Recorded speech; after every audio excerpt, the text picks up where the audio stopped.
Moramai, good morning. This is Judith Lay welcoming you to Manx Radio and to the podcast of this week's edition of At Your Service. Manx Radio.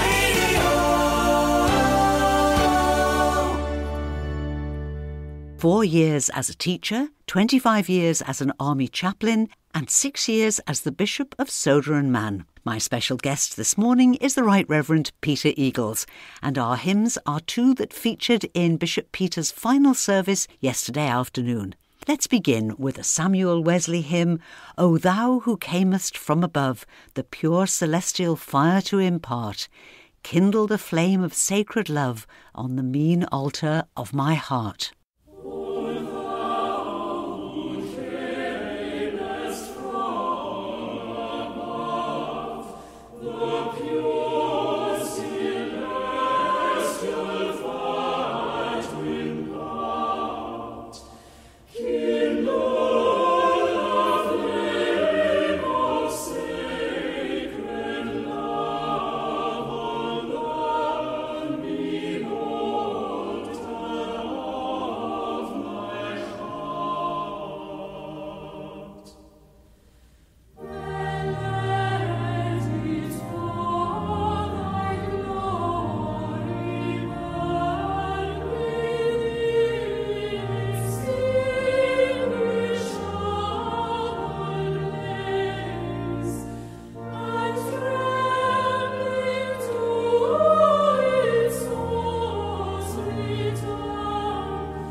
The Methodist Central Hall Choir and Samuel Wesley's hymn, O Thou Who Camest From Above.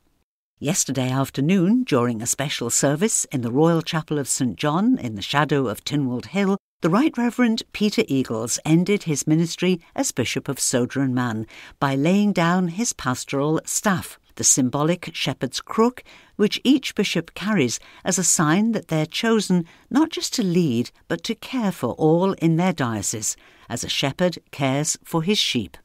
The pastoral staff will now be kept by the Dean of the Cathedral, the Most Reverend Nigel Godfrey, and it is he who will hand it over to whoever follows Bishop Peter to become the 94th Bishop of Sodor and Man.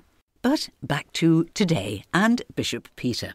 After 4 years teaching, in order to test and confirm his calling to the Anglican priesthood, study and ordination followed, and after being a curate in a Middlesex parish and getting married, the next 25 years were spent as an army chaplain, serving in some of the world's most challenging war zones. In 2017, the Venerable Peter Eagles retired as Deputy Chaplain General of the Army, and in the summer of the same year was consecrated Bishop in York Minster. Shortly after, in the early autumn of 2017, Bishop Peter and his wife Gail moved to the island, and he began his ministry as Bishop of Sodor and Man. Now, 6 years later, he's retired from that ministry, and on Tuesday he and Gail will leave the island and move to their home in Walsingham in Norfolk. This morning, Bishop Peter joins me to reflect on his ministry in general and the Manx years in particular. Bishop, good morning and welcome. Good morning, Judith. Thank you. Bishop, you were ordained 30-odd years ago and you went into a parish as a curate where you found your wife, Gail, who you described as an extremely attractive, blonde young lady. And just remind us what you said to her. Well, I think the phrase I used was, how would you feel about teaming up together? Which is a sort of an understatement, I guess, really, as to what's involved in the commitment of marriage. But I felt putting it in a gentle way like that was the right way forward. What I didn't say, of course, was, this is actually going to mean moving to Germany and our first married home being a military house in Germany, followed by another 12 or 13 or 14 moves before we come to the Isle of Man. I didn't say any of that, partly, of course, because I didn't know it, but also because I didn't want to put her off. But I think, actually, had I said it, I don't think Gail would have been put off. I think, quite honestly, she would have been up for that particular challenge. Well, you do strike me as being a perfect team. You do have that natural team-working ability. But how did it come about that you went into such a military ministry? I felt called to it, and I think I could identify a number of moments, really. I mean, for example, one was just seeing a non-commissioned officer interviewed actually on Songs of Praise on television one Sunday about the value of the work that he and his unit were doing, which was essentially in bringing humanitarian aid into a war zone. And for me, the realisation that there was really important work being done there. Here was someone who was working in really hard, difficult circumstances, and that there has to be a place for the church to speak into that, a spiritual voice that is recognisably the voice of the church, that supports people, brings pastoral care and encouragement to them in that really difficult line of work, and at the same time offers them something slightly different, and the idea that the church can speak into a military community, into a war zone, to a place of humanitarian disaster, and can just be there with people. And for me, I think that was at that point a really compelling call. But it has taken you into some very, very difficult situations where you've had to receive bodies back from a war zone and somehow make sense of this to the bereaved families. So it was never going to be an easy ministry. But at the same time, isn't it important for the church to be seen in these really, really difficult places? That's it, to be seen and to be heard, and to be able to speak words that are pastoral and sometimes that are prophetic as well. And remembering, of course, in the military community, you're dealing with young people who, actually may not have any other encounter with the church, but who probably need its support and its message as much as anyone. And certainly, your point about the terrible fatalities that we sustained in Iraq and Afghanistan, and the repatriation process of how you manage death when it happens out there, actually in the operational environment, and then how you receive it back at Bryce Norton or Lynham or wherever it may be, the Royal Air Force Base, and how you actually then bring comfort to a family who are receiving back the body of a son, a daughter, a father, a husband who's been killed on the other side of the world. How do you articulate and express that? And I guess that was the sort of pastoral ministry that was really the essence of what I was wanting to do. I'm not going to ask you for any particular comment on the Israel and Gaza situation, but as somebody who has worked so consistently in war zones, it must be particularly painful because there are no winners in war, are there? There aren't. I've just mentioned the British casualties and fatalities in Iraq and Afghanistan. In Afghanistan, that was of a level that we never thought we would see again, and the fiercest fighting really for British soldiers probably since Korea. But actually, now the number of fatalities, deaths, military and civilian in Ukraine and now in Israel and Gaza is just utterly shocking. And to think that we are still at this stage, at this level, is appalling. And one can only hope and pray that a way through this can be found. But at the moment, it seems it could be one of these awful situations, both in Israel and Gaza and in Ukraine, where it could just go on and on. And that's the worst possible outcome, isn't it? That's it. I don't at the moment see a solution to these things, but then I sit outside the cultural context of this. And, the Russian relationship to Ukraine has always been a complicated one. Clearly, the Israel-Gaza situation, you could come at that from a variety of angles and say that in any of those ways, it's just an acute situation of human need, deprivation, poverty, injustice, all of which is now resolving itself through violence and war. That cannot be the way forward. But from where we sit in Western Europe, it's hard sometimes, I think, to understand the fullness of all of that. Again, the Church simply has to speak into it. I mean, I would salute my colleagues, Archbishop Hassam of the Anglican Diocese of Jerusalem, who is, with his ecumenical colleagues and others, is exercising a heroic ministry there. Archbishop of Justin of Canterbury made an unplanned and unscheduled visit out last week and spent time talking as widely as he could, and particularly with bereaved families. So again, if we can't find a solution, we can at least offer pastoral care and support to those who are caught up in it. And pray. And pray, utterly so. And I guess I would want to emphasise that always. The Church is called to be pastoral, to care for people, to be prophetic, sometimes to speak truthfully and powerfully to people, and to be prayerful, to pray always. Now, that brings me round to something that I recall right from your early days, coming here 6 or so years ago. You look so at home when you're taking a service. You look never happier than when you're in a church.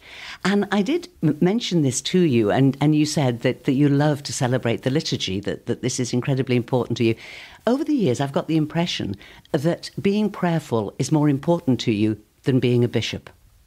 That's a really interesting point. I mean, I guess I would want to say that being a bishop has to be undergirded by being a person of prayer.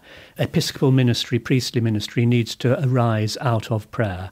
Therefore, prayer really has to come first. Liturgy, taking services, leading worship is a wonderful thing, but it is in itself prayerful, and the prayer that undergirds and supports all of that has to be real and genuine and authentic. And I suppose over my time here, one of the things I've learned, I think, is that the importance of that time for prayer, making time for it and enabling it to inform everything else that we do. And I think I've probably got to the stage now of thinking, well, prayer is maybe even called to be a larger part of my life going forward than it has been up till now. And I think that may be one of the reasons, perhaps, that I've sensed that I probably need to move into a slightly different register of prayer, which is what I think I look to do as I move on from here. Now, that's not to say that it's not been possible to be prayerful here. I mean, it has, of course. And I've very much valued the prayer and the times of prayer that I've shared with others, colleagues within the diocese, ecumenical colleagues, many other people. All of that has been wonderful. And, I've never felt that I'm called to the monastic life, but I have felt that I'm called to perhaps a life of deeper contemplation, meditation and prayerfulness than is sometimes possible at the moment. Is that what has brought you to this point of thinking that now is the time to step away from this? Because you're not old enough to retire. You've got, please God, lots of good years left. But is it just a different rhythm that you're looking for now? That's part of it. I think there's also a sense that the things that I really wanted to do when I came here, by and large, I have done. I've been pleased that we've had some really, really good appointments, clergy and lay people in the diocese recently, and I think in that sense and in other ways, if I've been able to make a specific contribution, that possibly now is made. And it may be the case that actually for the future, someone else with a new vision and a new set of skills and strengths perhaps can take that forward. Looking back on your time here, on your 6 years here, what would you say the things that you're most, I'm not going to say proud of because you're not that kind of a person, but that you're most pleased are now in place? What would you identify? Well, in the end, I think it's individual encounters with people, and where perhaps I've been able to offer something helpful or positive into people's lives. I mean, that for me is the main thing. So it's about pastoral work, pastoral ministry, bringing us as a diocese through the experience of COVID, responding to one or two other sort of significant national events. I think I sense that people are confident in their faith, are joyful in their faith, and are generous towards one another and to God. And if I've been able to contribute anything at all to getting us to that point, then I'm really pleased and happy. Don't think I could say much more about it than that, but those are the sort of terms that I would be thinking of. What do you think that the challenges are to a new bishop? Because the world, even in the 6 years that you've been here, has changed quite significantly, hasn't it? Yes, it has. I mean, I don't think public leadership in any form has got easier over that period. And we might say, actually, that some of the things that came to us from the pandemic, I mean, not least the fact that probably technology has advanced by about 5 years, almost overnight. And with that, of course, the fact that leadership is open to a much greater public scrutiny than it has been in the past.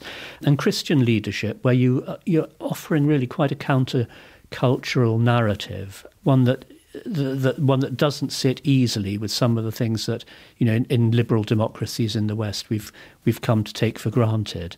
So the priority, for example, of individual rights and individual conscience over what you might call the duty of care for one's neighbour, and set against that also the primacy of public life over this sort of individual privacy as well that one in the past might have enjoyed. So I think speaking about a gospel of liberation and of freedom and of responsibility and of community into today's world is just really quite complicated, and how you do that requires thoughtfulness and sensitivity.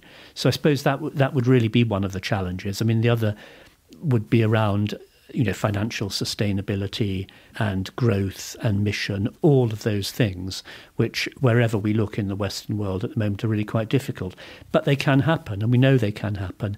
And they've happened here, for example, and there would be instances of that. And some of the work around Pioneer Church, around mission, around chaplaincy with young people, in all of those things, I think great things are being done. And I guess my word to my successor might be, think about how you can expand that and grow that. The model of the church, actually going out to people and maybe being prepared to start them off from a standing start and just develop them in the sort of Christ-like behaviours and attitudes that form the Christian life. Do that alongside, the parish church, which is there for everyone who may come every Sunday or may come once a year or may not come at all, but actually it's their parish church, and that for them is the embodiment of God. So all of those different things. And, if you read what the Church of England says about those things, that's the mixed model, if you will, between the parish church and new models or expressions of church. There's a place for both of those, and maybe here on the island, actually, we can just move along quite happily with both of those. You leave us in the care of the Bishop of Middleton, Bishop Mark Davis. Now, that could go on for possibly a year or maybe more as the selection process takes its course. Do you think that's a good thing, that there is this space between and then along comes another bishop? Do you think that's a good process? There probably has to be something of a gap, I would say. And I know, again, actually that's countercultural. No one else does that. But I suppose the task of the bishop is rooted so much in the individual sort of qualities and views and vision of that particular person, that it takes time. I think it takes time to find that person, and it probably takes time also for the diocese actually to be ready for a new person. So whilst a year might seem excessive, and I actually hope it won't be quite that long, I'm sort of thinking and hoping it might be a bit shorter than that. Nonetheless, that is how the process works. And I think I would say we have our archdeacon, we have our dean, we have our diocesan secretary, we have very gifted leadership, which under Bishop Mark as our commissary bishop will enable things to continue to move forward, and then to be able to receive a new bishop with the gifts and the vision that person brings. Yesterday was your final service. It was at the parish church at St John's, the Royal Chapel. You delivered your final sermon there. For the benefit of those who weren't there, what was the final word? Can you just remind us of the final word you left with us, please? It would be, well, a couple of words. It would be endings and beginnings, and in that order, actually. I think, we often speak of beginnings and endings. I think in the Christian faith, which is built around an ending which looked like failure, out of which came the resurrection and the new beginning, the beginning of the life of the church. The fact that there is that joy in the risen Christ, which offers to us a new beginning always. And so whilst yesterday was an ending in that sense, it's also a new beginning for the island, a new beginning for the diocese and the church here, and a new beginning for me, because God, the God of surprises, is the one who, in the risen Christ, always offers us a new vision and a new beginning. Bishop Peter, thank you very much indeed for talking to us this morning. Thank you for your 6 years of ministry here on the island, and we wish you every joy and peace and blessing to you and to Gail as you start the next stage of your life. Judith, thank you, and blessings to you and to all who may have been listening this morning.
Be Thou My Vision. Music there from Wallingford Parish Church Choir in Oxfordshire. And my thanks to my special guest this morning, the outgoing Bishop of Sodor and Man, the Rt Reverend Peter Eagles. Until a new bishop is installed here, the bishop's powers will be held by the Rt Reverend Mark Davis, Bishop of Middleton in Manchester Diocese, someone I hope to be able to welcome to this programme a little later in the year. But now it's time to take a look at our notice board, and we start with services today. There'll be harvest services today in Port Erin Gospel Church, this morning at 11:30 and tonight at 6 o'clock. And Port Erin Gospel Church can be found on the main road just next door to the Roman Catholic Church. The speaker at today's services will be Mr. Trevor Wiley from Coleraine, and everyone will be made most welcome. This afternoon, Agnish Chapel, up near the Laxey Wheel, will celebrate Harvest Thanksgiving with a service led by Mrs. Rita Norrie, starting at 2:30, with tea and cakes to follow. Also this afternoon, there's a special All Souls service in Kirkmackle, starting at 3:30. All those whom God has called home this year will be held in prayer. Everyone who wishes to share in this will be made most welcome. And this evening, there's a Manx bilingual service in Ballabeg Methodist Chapel. Starting at 6:30, it'll be led by Reverend Dr. Janet Corlett, and the theme will be Hidden Riches. This promises to be a really special service. It'll include a world premiere of a hymn translated into Manx by Rob Tier, the singing of which will be led by Ruth Keggin-Gell, who is a soloist at the service along with Krista McCartney. Everyone is welcome, and there'll be refreshments afterwards. This Tuesday, the 31st, Sandygate Chapel on St Jude's Road have another of their very popular charity coffee mornings. You're invited to pop in any time between 10 and 12 noon to enjoy hot drinks, biscuits, cakes and a chat. It's all free, but donations are welcome, and this month will be given to the Parkinson's Disease Society, Isle of Man. On Wednesday, November the 1st, All Saints' Day, there'll be a service of thanksgiving and remembrance, a time to pause, reflect and pray. A chance to remember and give thanks for our loved ones who have died. It's in Trinity Methodist Church at Rosemount here in Douglas on Wednesday evening at 7:30. Reverend Dr. Janet Corlett will lead the service. The music will be in the capable hands of Trinity's organist and musical director Gareth Moore, and there'll be an augmented choir with soloist Mandy Griffin. On Friday, the representative of Pope Francis, Archbishop Miguel Mori Buendia, will arrive on the island, and in a special service in St Mary's Roman Catholic Church in Hill Street here in Douglas, he will formally read the decree from the Holy See announcing the inauguration of St Mary of the Isle as a co-cathedral to the Liverpool Metropolitan Cathedral of Christ the King, making St Mary's the first Catholic co-cathedral in the British Isles.